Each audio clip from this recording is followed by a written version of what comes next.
Nonprofit CEOs are constantly making consequential decisions, often under pressure or in isolation. I'm Adam Jeske, the Nonprofit CEO Advisor, and this is the Nonprofit CEO Podcast, where leaders talk about the decisions they carry. Today, our guest is Andy Crouch, author and partner for Theology and Culture at Praxis. Andy, welcome to the show. Thank you, Adam. So happy to get to talk.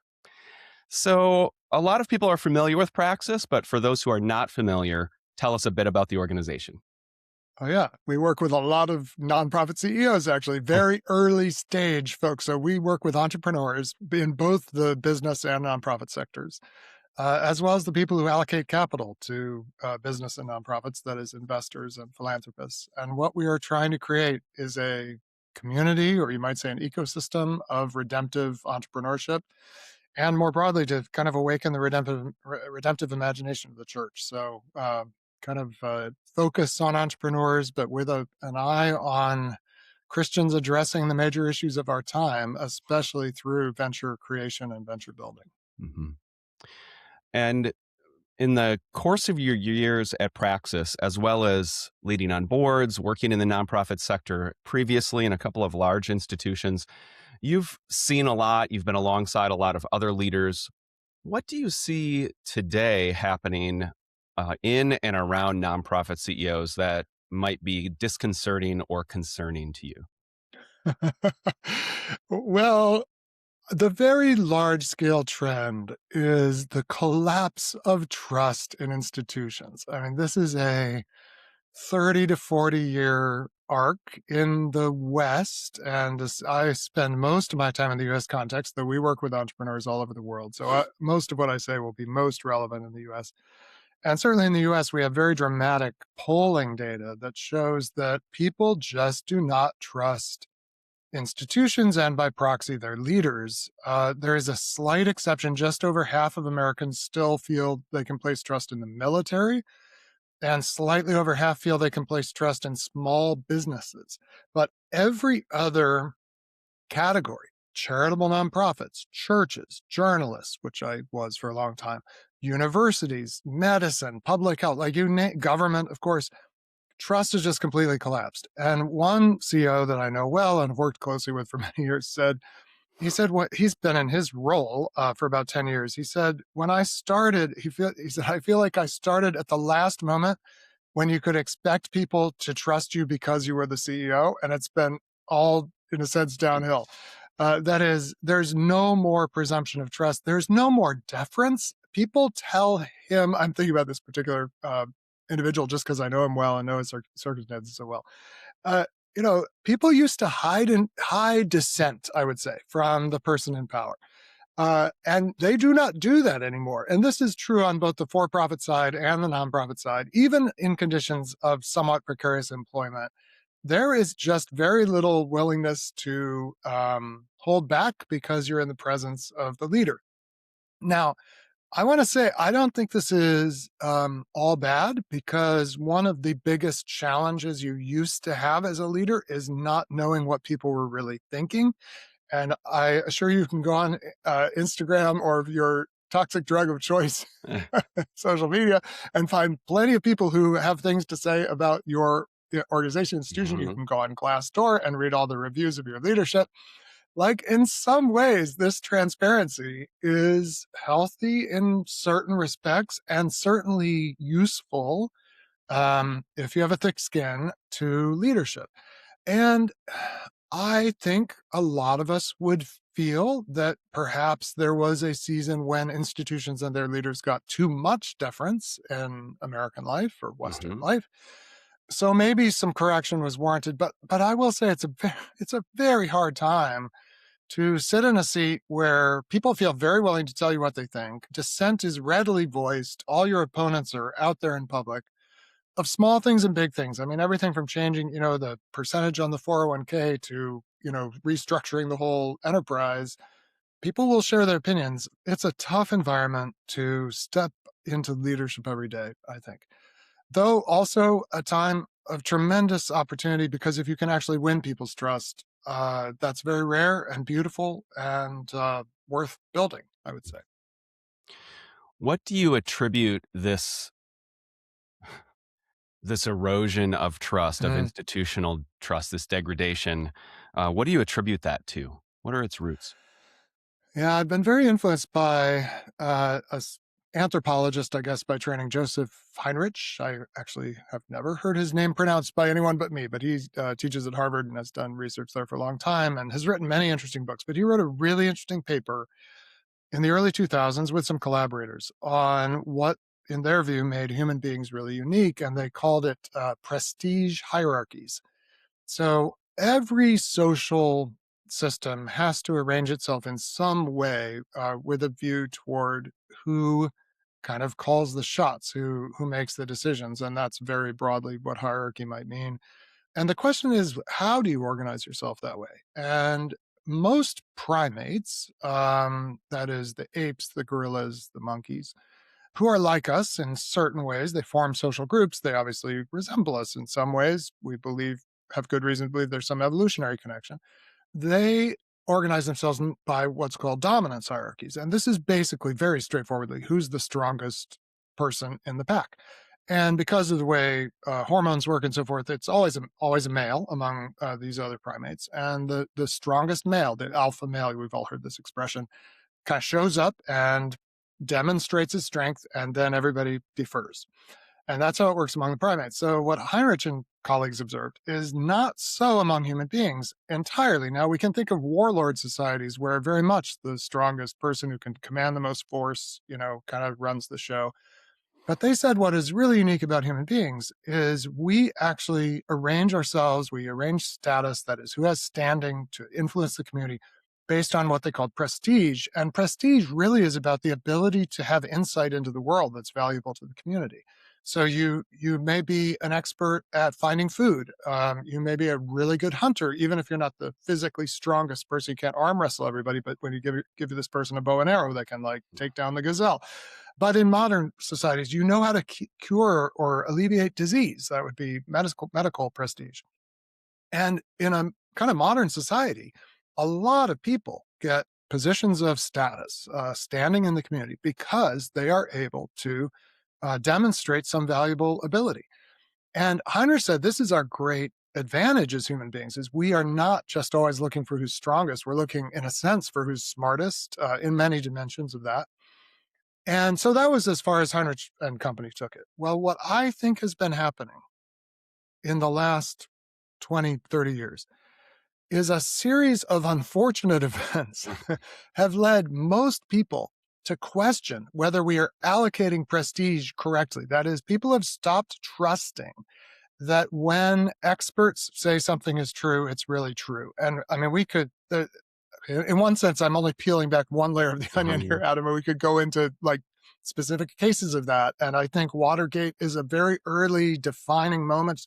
Watergate / the Vietnam War. Mhm, There's this famous book by Richard Halberstam, The Best and the Brightest, mhm, which weirdly, I use people hearing that phrase non-ironically. Like, we want to recruit the best and the brightest to our organization. Well, when you use that phrase, you ought to know that the title of that book could not be more ironic, because it was the mhm, story of how a group of largely Harvard educated men joined the Kennedy administration, prosecuted the war on Vietnam, and led the United States into a disastrous kind of foreign venture. And they did it with the most amazing resources of prestige available to them, but both status being Harvard men, but also like computers. They were using mainframe computers, and they were like, we've got data that tell us how to win this war. And they failed in their aims. And the irony is, here are the best and brightest of the country, and they lead the country into a kind of a loss, not just militarily, but in other ways. And then you also have Watergate, right? So what happens is, in a series of unfortunate events, ordinary people start thinking, wait a minute, I don't think you're powerful because you're smart. I think you get to claim you're smart because you're powerful. And what happens is the prestige gets unmasked as dominance. Do you see what I mean? That is, we start looking at these arrangements of status and we're like, you're not in that position because you actually know something valuable to the community. You keep that position by claiming you know something valuable, that you're actually just exercising power and keeping yourself in power. And you could post mortem any given set of choices. The choices our public health establishment made in the first year, or in some ways the first 2 and 3 years of COVID, what we did in response to the global financial crisis, how we prosecuted the war in Iraq, the second war in Iraq. Like, you could look at any of these and you could construct a fairly sympathetic account of what leaders thought they were doing and why they were doing what they thought was best. But you can also construct a pretty powerful account that says sometimes people do things to maintain themselves in power, not because they're actually seeking the good of the community. And that's really what prestige is about in Heinrich's view. It's the trust that you do know something I don't know, and therefore I should defer to you. That has been deeply shaken, and it contaminates, frankly, all kinds of things that are not, I think a lot of nonprofit CEOs, if they're honest, will say, we are trying to solve very complex problems. I am not some kind of all knowing expert.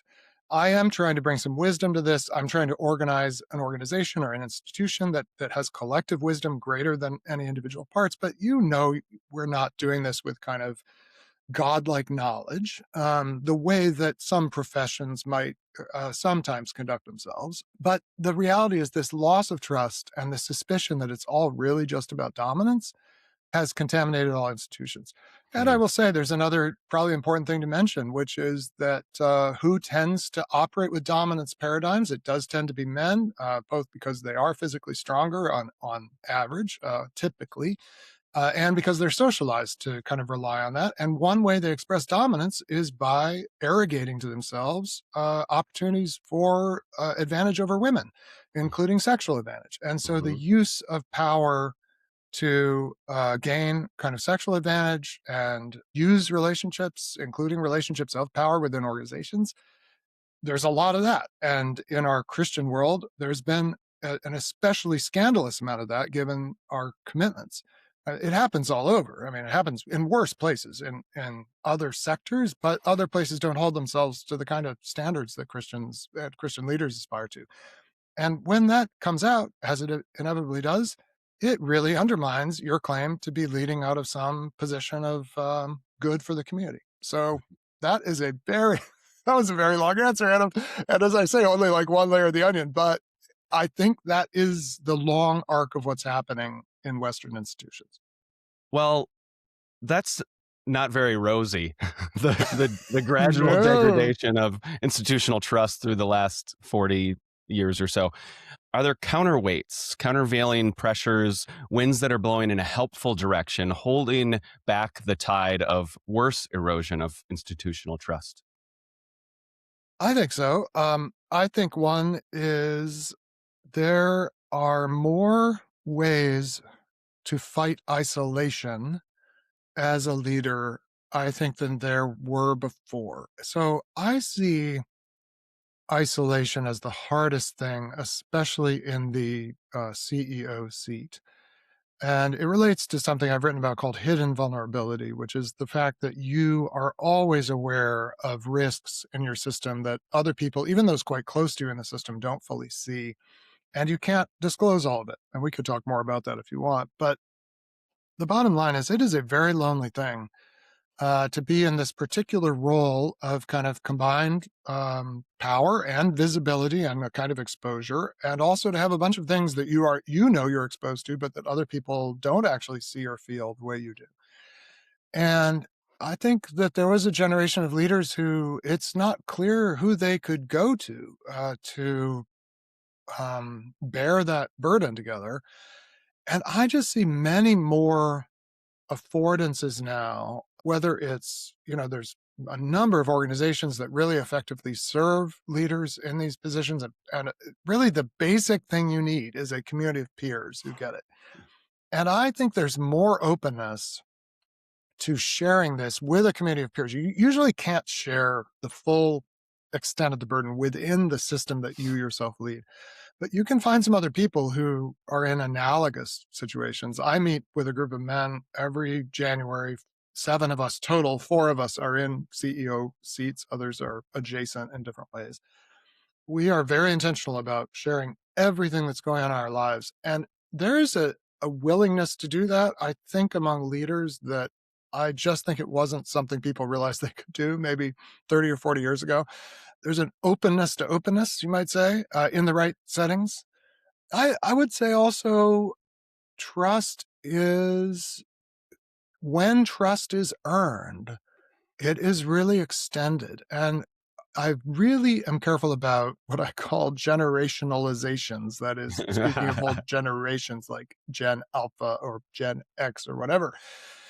But to the extent that different cohorts do have different kind of personalities and styles, my observation about kind of emerging adults, let's say folks who are currently in their 20s, let's just say 20s, is they are actually so eager to find someone they can trust. And the problem is they have good reason to not extend that kind of from the beginning. But if they find an environment where they feel known, honored, involved, included, and they trust the leadership, I just see incredible loyalty and creativity and energy being available. Frankly, that wasn't true of my own cohort, which we sometimes call Gen X. I led Gen X when they were in their 20s in different roles. They slash we were so freaking hard to lead, like so resistant, like even in environments with really good intentions, just like this kind of skepticism baked into the mindset of the 1990s. Yeah. That's not what I encounter in folks in their 20s now. So you do have to earn it. You do, and you have to demonstrate it, and you earn it in ways that are maybe different from previous eras. But once you've earned it, I just see tremendous willingness to be loyal and engaged and committed, and that's a real resource. Mhm. I think a lot about the structural isolation of the CEO or executive director role. And only a handful of people that I've talked to in the role in the last couple of years have that sort of bedrock community that you're describing. I hear a Oh, lot of desperation, frankly, oh man, from folks. There's appetite, there's hunger, there's an understanding of need, but just how do I find it? Because very high capacity people with even more load kind of asked of them. yeah. And yeah, I find that people are often pretty eager to jump at the chance for something, but it takes Mm. some measure of intentionality from one of them or an outside agent to, Yeah, yeah, somebody has to go first. I mean, yeah. this group of 7 that I'm part of, there was absolutely one person who took extra initiative and got us going, and, some of the rest of us, frankly, would not have like, we wouldn't have reached the activation threshold until something really went wrong. We've been meeting for about 10 years now, and lots of things have gone both better than we hoped and worse in different dimensions of our Mhm. lives, and gosh, you need to move on this before you're in the hospital in one form or another. Yeah. And like go to the gym rather than to the hospital if you have a choice. And Mhm. and the gym for leaders is the gym of relationship, of transparency with the right kind of level of trust with peers. And yeah, don't wait. But it is hard, and it's not natural. And it's like all the things that make for sustainable leadership. I mean, leaders need to be quiet and experience solitude. Silence and solitude are like one of the most important things for leaders. Who has time for that? Well, in one sense, no one. In another sense, no one survives without making time. And same with relationship. I think it's sort of interesting that the two poles that we need to handle this isolation are actually silence and solitude, which you would think, well, that sounds pretty isolating. I will just say, on the other side of silence and solitude is a kind of settledness and insight, as well as clarity about what's going on in your own life and heart. You also need togetherness. And in a way, the ironic thing is you can be very busy in such a way that you have neither of those Mhm. in your life, but you need both. Yeah, I recently wrote an article that talked was using the metaphor of a flight, and the way that I thought about and talked about the preparation for this is you need your flight crew in place before you take off. Like the moment you need other people is not the time to go find other people, right? That's a particular conundrum. Yeah, yeah. Um, what are the parts of the leadership of a nonprofit that produce the most vexing decisions in what you have witnessed in your career? Uh, well, there's many kinds of nonprofits. I mean, it's kind of a broad tax structure in many Mhm. of our societies that covers a lot of different things. I have been very influenced by two CEOs who we've worked closely with at Praxis, Peter Greer of Hope International, and then Jenna Lee Nardella, who for a long time was CEO of Blood Water Mission, Mhm. and then joined our team as our partner for our nonprofit portfolio for a while, and now does some other really good work. And Peter and Jenna wrote what we call the redemptive nonprofit playbook. We kind of put redemptive in front of everything because we're trying to rethink, kind of going beyond just ethical work, including ethical nonprofit work, to really transformative. And redemptive would be our kind of Christian synonym for transformative, maybe. And in the introduction to that playbook, they identify something that I think really gets at the heart, the distinctive heart of nonprofit leadership compared to many other forms. And they call it, and we call it, the stakeholder gap. So what this represents is the fact that in many nonprofits, especially what we most readily think of as kind of charitable organizations, those that serve the needy or vulnerable in some way, your payer, the source of your revenue, is different from your beneficiary, as Mhm. we often call it. And this is not true in most businesses. In most businesses, your customer pays. The person who's benefiting from your product or service pays you. And that gives you this very high fidelity and very real time signal of whether you're creating value in the world.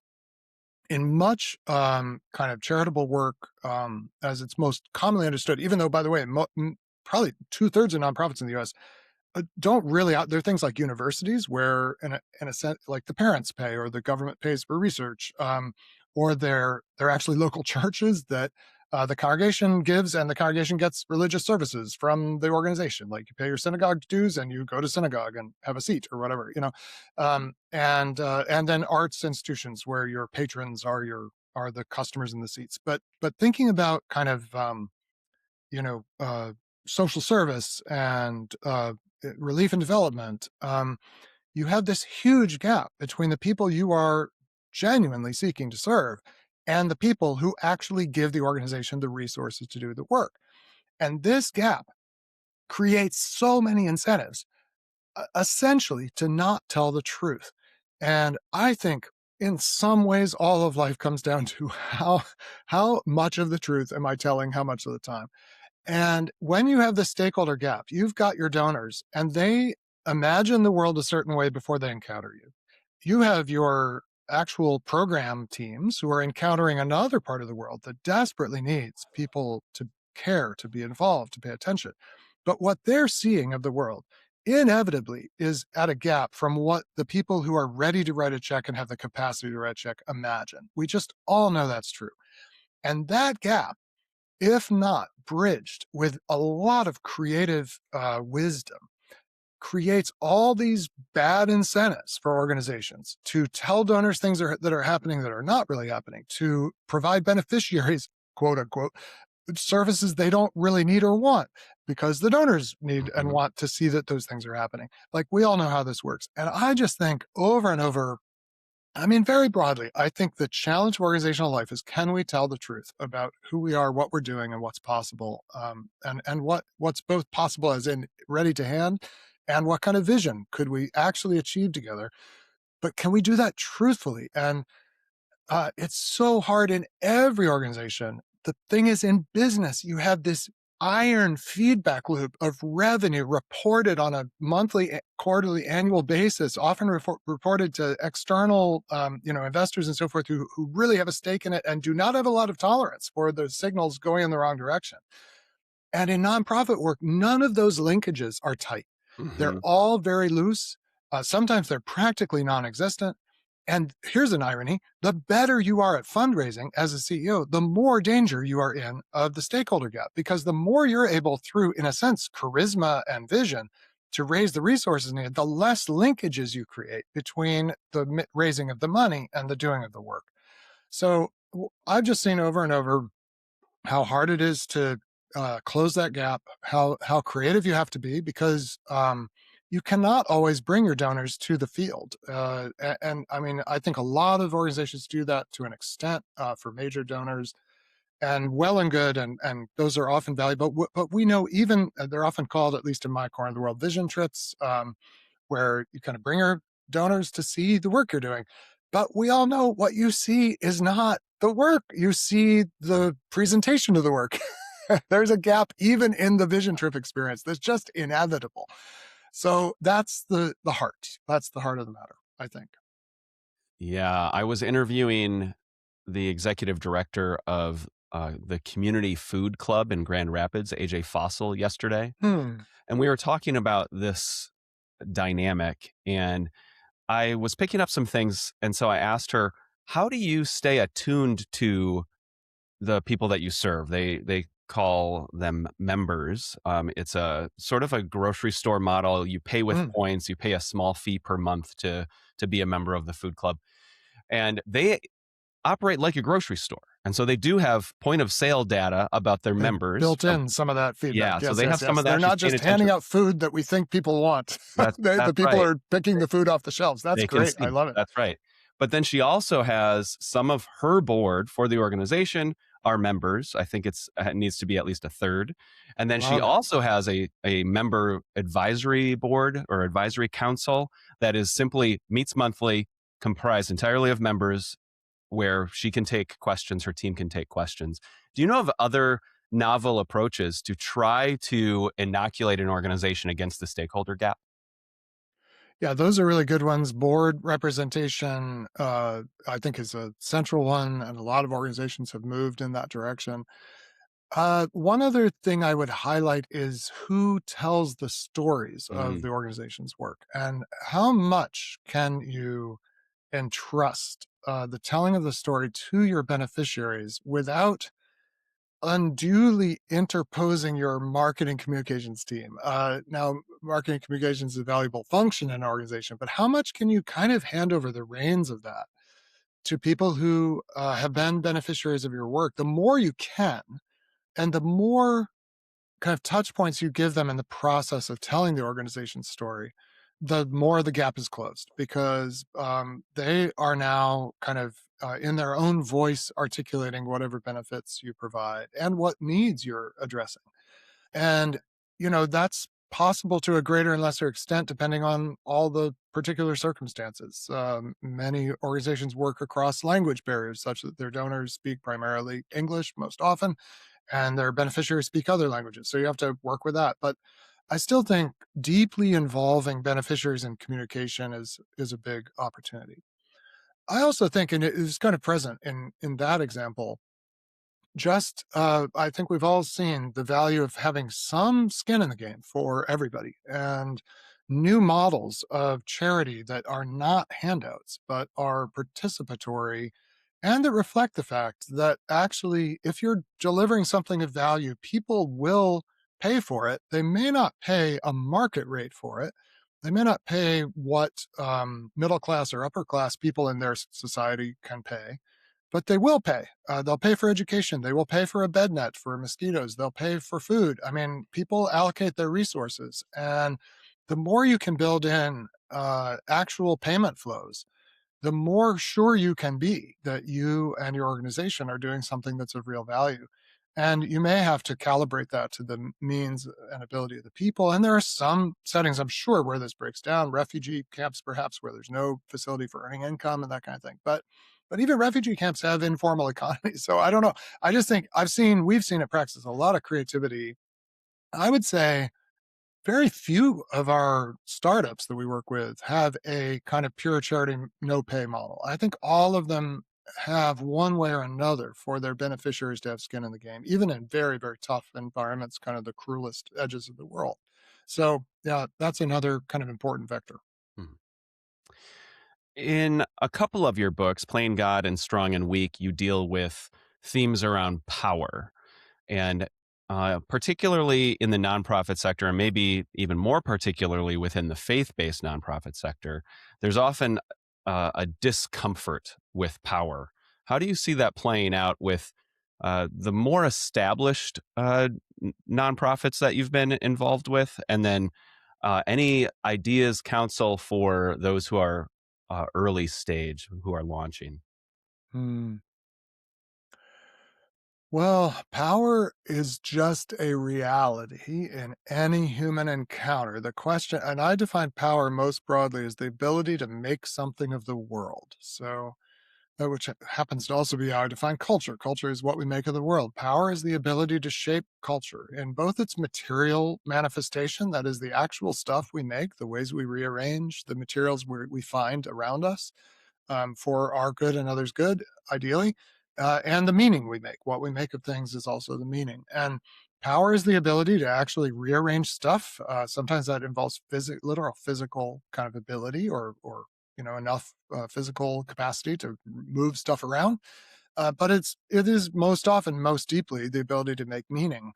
And there is no human system in which everybody gets the exact same amount, nor, in my view, should there be or can there be, because we have different capacities. We come to our shared kind of common life and work at different stages of life. A baby absolutely has power. By the way, I have a 6-month-old granddaughter as of this week, and there's not a lot she can do, but I can tell you she can make something of the world. She can rearrange the social environment with her sounds of alert for her parents and with her laughter too.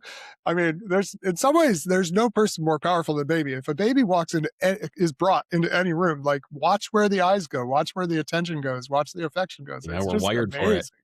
Yeah, it's not that the young have no power, but they have different kinds. There are other things that my granddaughter cannot do at all, such as form language and therefore influence how other people narrate their world. And then there are some people that are good at talking. Maybe podcasters are among them, right? And the reality is not everybody's equally good at talking. And then there are other things we who are good at talking are not good at doing at all that are big cultural contributions. So it's just uneven, and I actually think it's blessedly so. I think we're meant to be interdependent. We're meant to need each other. We're meant to need each other's gifts. So then the question is, are we honest about this? Do we account for it in how we operate in the systems that we're in? That is, do we account for its genuine potential for good and its potential for abuse and misuse? How does that work in organizations? I think when it works well, those who are entrusted with different kinds of power both can say, and you kind of see in their behavior, they see it as an opportunity to help other people flourish. What I think power is for is flourishing. That is the fullness of all those varied abilities and varied contributions people can make. And when people in power, and this isn't just the CEO by any means, see their power as an opportunity to help other people flourish, trust grows, creativity grows, capacity grows. When people start to use their power to protect things, not so much to help other things grow, but to hold on to any number of things. And this can be as varied as the reputation of our organization. When your reputation is no longer a kind of byproduct or an like a side product of the real thing you're doing, that's good. When your reputation becomes something you are primarily using your power to protect, that's a problem.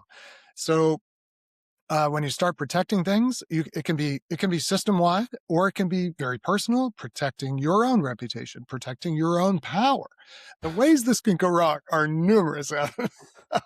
And when it does, either there are mechanisms to help us correct relatively quickly and with relatively little cost and trust. There's ways to repair it, or there are no such mechanisms and things just spiral out of control until there's some real rupture through some kind of flagrant misuse or abuse of power that's so clear that the system can't ignore it anymore, or can't cover up for it anymore. And that's what does such terrible damage to Right. organizations and individual leaders. uh, I am at risk every day in everything I do, including this conversation, of misusing the unique abilities and position that I have in the world. And to the extent that I'm healthy and am in healthy systems, there are other people around me who, in small and gentle ways, will just redirect when I'm starting. I mean, it can be as simple as sitting in a meeting and not fully paying attention. Hmm. Because when you're of a certain level of power in an organization, you can get away with that, right? And people won't necessarily correct Hmm. it. And I find myself doing that from time to time. Hmm. And I'm so fortunate that I have colleagues, including my boss, my CEO, who will say they noticed. I mean, that's a very small thing. It doesn't like create, it's not a long conversation. And they're right. And Mhm. it gives me a chance to change course. But gosh, if I were insulated from that one way or another, or we're in a system where there wasn't enough collective trust to ever confront those kind of behaviors, and everybody knows most of the people in the meeting are on email, but no one will say it. Oh my gosh, like you're on the road to ruin in the long run, even for a small thing like that. Mhm. So great organizations have really simple, low energy, like it's not a big deal to say, to name something that wasn't quite right, especially relating to the use of power, and just to call us all back to the kind of presence we want to have on our best days. What about leaders who fall off the other side of the horse and are reticent to utilize their power in ways that lead to flourishing for others and thus are leading to outcomes with less flourishing because of the Yeah, absence of use, the reticence to use power? I think this is a huge issue. In fact, I think it's as bad as the abuse of power is, and I would never want to minimize, especially the worst examples of it. The more chronic and widespread problem is the lack of willingness to exercise the power we rightly own and hold. Mhm. And that's, again, true not just of people in CEO seats. In fact, in some ways, I see it in organizations at the kind of junior and middle levels the most acutely, that people come in very unsure, and when you're early in your career, or you're just new. Also, there's many different ways to be kind of junior or low in the status kind of hierarchy. I see so much, and this is something I think does wax and wane with different cohorts also, and it might be waxing right now in some ways. uh, I see such reticence to like jump in and try to contribute. A lot of need to be told like what's safe and what's approved, and that is such a loss for organizations. But then I also see so many organizations tolerating it and assuming it. I worked for an organization, I want to be careful in not being very specific because have been grateful for every job I've had in every organization I've worked for. But I worked for one where there were some very, very accomplished and credentialed senior staff, and there was a cohort of very, very talented junior support people. And just chronically in meetings, the support people never spoke ever. Mhm. These were not dumb people. Mhm. These were not incapable. They'd been recruited because of some capabilities. And out in the world, like if you met this person in a sort of generalized environment, this 25-year-old, let's say, worked in this kind of support function, you'd think, this is a really sharp person. Like she's got a lot going for her. But then you put her in this system, and everything in the system just said, you don't have anything to contribute in this setting. And so in a sense, the leader sets the tone for this. When leaders are reticent, when leaders hold back in various ways, it kind of signals really we're about protecting things here. We're not about the risk that's involved in all creative work. All creative work is a venture. We love the word venture at Praxis, not just because Mhm. some of our folks take venture capital, because venture is, such a good word for what it is to try to do things that matter in the world. It's an adventure also, right? Mhm. And all ventures require ideally everyone to be risking every day in some way. And in a way, your job, if you're in a relatively senior role, is to be the most adventurous, and not, of course, in a kind of chaos monkey way or chaos muppet way to too much of an extent. There's a limit to what your organization can stand. Mhm. And I do say, having worked for a bunch of CEOs who had lots of ideas, it's a mixed blessing to walk into work every day with someone like that. Mhm. But on balance, I'd rather have somebody who's like out there risking, of course, willing to see that it's not working and change course. That's another kind of risk, to say this thing that we invested some effort in really isn't right. Let's rethink, because that gives permission to the whole organization to start risking themselves. And that's what it takes. Like, there's this thing, I think I might have heard this once in an early organization I worked for, visiting a headquarters office. And one of the vice presidents said, it works like a well oiled machine. And I just have to tell you, if that ever was an accurate or helpful metaphor for organizations, the day is gone. Like the world is not, never was a machine. Yeah. The era of kind of industrial models for organizations, it may have worked in certain ways in the mid 20th century. It does not work now. It's an adventure, is what it is. And there's no such thing as a well oiled adventure. And yet that's what we've got to be doing. And that requires actually the exercise of power, not power as domination or subordination, but power as creativity, power as seeking other people's flourishing. When people do that, you start to see really cool things happen that you couldn't mechanize and you couldn't have designed that way, but they still happen in beautiful ways. Hmm. It's interesting to consider the calibration of risk being one of the key responsibilities of top leaders. Yes. Um, Yes. I like what I have seen from your CEO Dave Blanchard. I think I've heard you say it, but the concept of re-risking, which is very much attuned to that venture motif.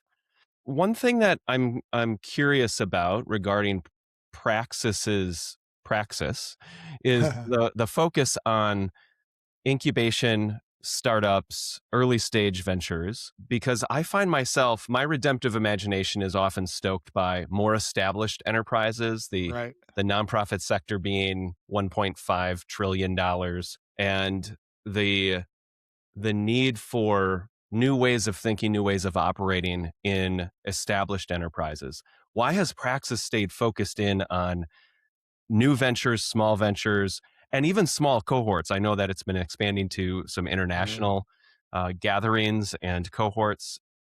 Why has Praxis held that Mm. focus throughout its history?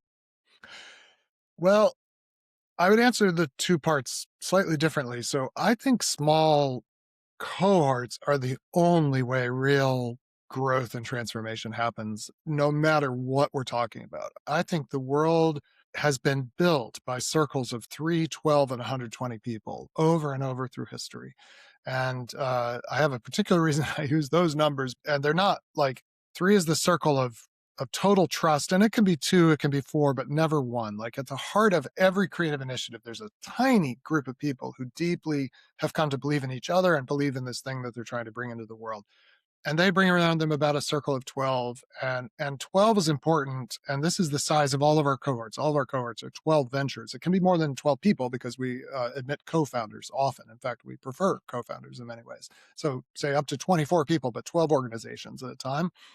And the magic of 12, if you want to put it that way, is 12 is about the number of people that we can actually pay attention to simultaneously at a kind of deep level. We can know what you're thinking and more or less what you're feeling in a circle of 12. I can know that for all 12 people who are in the circle at once as we talk about a problem or engage with something. You get much more than 12 and you start to lose track. That's when people start checking their email and meetings because you really can't keep track. Is Adam actually dialed in right now? I don't know. There's 25 people in the room. With 12, you know. By the way, on Zoom, it's like 4. So Mhm. Zoom and virtual settings, it's a much smaller Yeah. circle. And then you have this kind of wider circle of about 120. And the truth is, any effective large organization, in fact, decomposes its work into circles of 3, 12, and 120. It's just there's a bunch of them, and they're assembled into a kind of organic structure. But this is why, like, you're crazy if you have 20 direct reports. You will not be able to keep track. You won't be able to hold effective meetings. You're also crazy if you only have, if you only have one, you're probably missing an opportunity for joint attention and kind of input and diversity of perspectives that you need.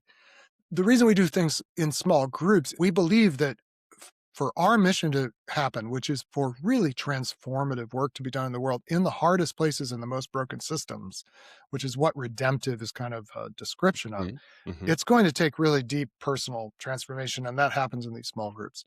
Now, why have we focused on early stage ventures? Well, not because we believe they should stay small. So we don't have a particular bias to scale. We don't think big is automatically better, but we certainly want, and we select. We only admit about 7% of applicants to our programs, and we absolutely select for can this grow in a meaningful way beyond just a single celled organism in a way. Can it grow beyond its 3, 12, 120 starting point? So many of the organizations we work with will one day be, and having done this for 15 years now, some of them already are pretty large scale organizations, if not yet institutions. And so that's all great. We just believe that there are degrees of freedom available at the beginning of a venture that are very hard to recapture later on. Hmm. And so much of the, if you will, spiritual DNA of an organization is set by its founders. And in fact, we talk at Praxis about redemptive businesses or redemptive nonprofits. And one of my axioms that I have yet to really see a counterexample to is that there are very few organizations that ever exceed the kind of redemptive capacity of their founder, that exceed the kind of moral excellence and vision of their founding community. It's never an individual, Hmm. even when it's remembered as an individual. It's always this little circle. And we just love being present when there's still that degree of freedom, honestly. Hmm. Most organizational leadership past the scale we work on is change management. It's figuring out how to move past some patterns that have become established into new patterns. And that's so important. And we learn a lot from people who lead that way. We have the mentor in our programs. So we have large organization Hmm. leaders mentoring our founders. But our own, the Catholic Church has this word charism. It like means the specific thing that God made you to do, and we just feel like there's a place for the very beginning, and we're just that's where we want to be. It's not because it's the most important, it's just part of the picture. Does that Yeah. make sense? We certainly we know they're going to grow. We know they're going to have growth pains. We know they're going to need change management, and we know there are amazing resources out there for those. The other thing I would say though is that you do have more resources when you're bigger. Like you can differentiate more. You can hire a human resources person to really know how that works. When you're starting, you are so, I mean, as lonely as CEO is for any size organization, the entrepreneur is so alone in what they're attempting and what they think is possible in the world. And we just really want there to be a community for people who are doing this unbelievably risky thing of doing it initially almost by themselves with just a couple of them involved. Hmm. So that's why we focus where we do. Yeah. Uh, I would be remiss if I didn't ask, at least briefly, what you're currently writing or most enjoying thinking about. Like, what's top of mind for Andy Mm. Crouch in 2026? Well, definitely top of mind is modern AI. So these big breakthroughs that have allowed these generative models, language above all, but visual as well, and other things to be so amazingly emergently intelligent. I don't have any hesitation in saying they're reasonably intelligent.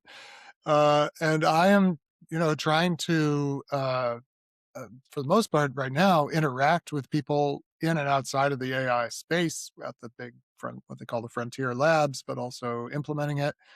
And maybe eventually writing. I haven't done. We did. Praxis did come out with a kind of white paper about what we call a redemptive thesis for AI and how it can be used really truly for good and to repair some damage that previous ways of technology have done. One click inside that is just my increasing conviction that we've got to get clear on what we want technology to do for us and what we do not want it to do for us. And in productive environments, that is places where we're trying to kind of bring good into the world, especially at scale, I see a lot of room for these models to be very, very helpful.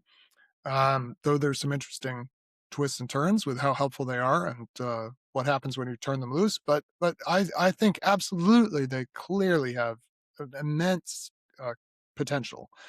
But there are other environments where I think could not be less helpful. And those are what I would call formative environments rather than productive environments. So, Hmm. productive environments are where we're trying to bring something that we know how to do into the world. So, I write a book, I want to kill a bunch of trees and Hmm. print it and bind it and get it into thousands of hands. That's production. But how do I become the kind of person who can write a book worth killing trees for? That is formation. And when it comes to formation, I think we've been making huge mistakes for several generations now of letting these technologies that are so good at efficiency, so good at reducing friction, so good at doing things for us, like letting them into the formative environments where people become people and people become the kind of people who have something to offer the world and one another. That includes the home, where I just think we're way too easily want efficient homes. Your home is not a factory. That includes the school.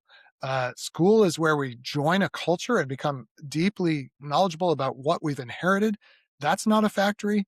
And for those of us who are religious places of worship and religious communities, which are not factories, but we're treating the whole world like a Mhm. factory, like optimize your life in every way, reduce the friction in your life.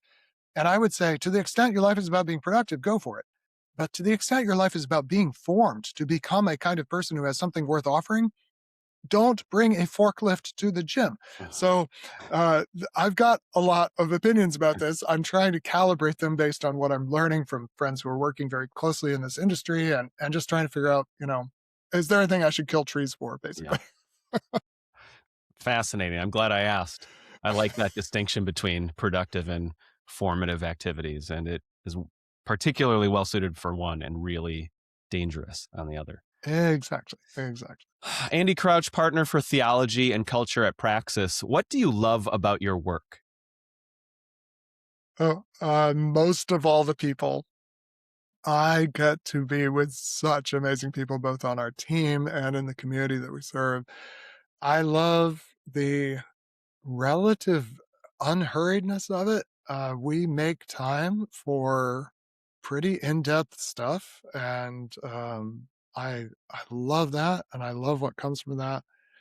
I love learning and working. I work with entrepreneurs in, I think, literally every sector. I doubt you could name a sector where we haven't had a venture or two, from fashion to the military to biotech to Hmm. agriculture to medicine. And I just love learning from people who know a whole lot about something I know very little about. So those are some of the things I love. Hmm. Andy, thank you for joining us on the Nonprofit CEO podcast. Such a pleasure. Thank you. Everyone, if you know a nonprofit CEO who's carrying something significant, send them the show. And if you want more of the patterns that I'm seeing across hundreds of conversations like this, you need the Nonprofit CEO briefing delivered weekly at nonprofitceo.com. I'm Adam Jeske, the Nonprofit CEO advisor. Thank you for what you're leading.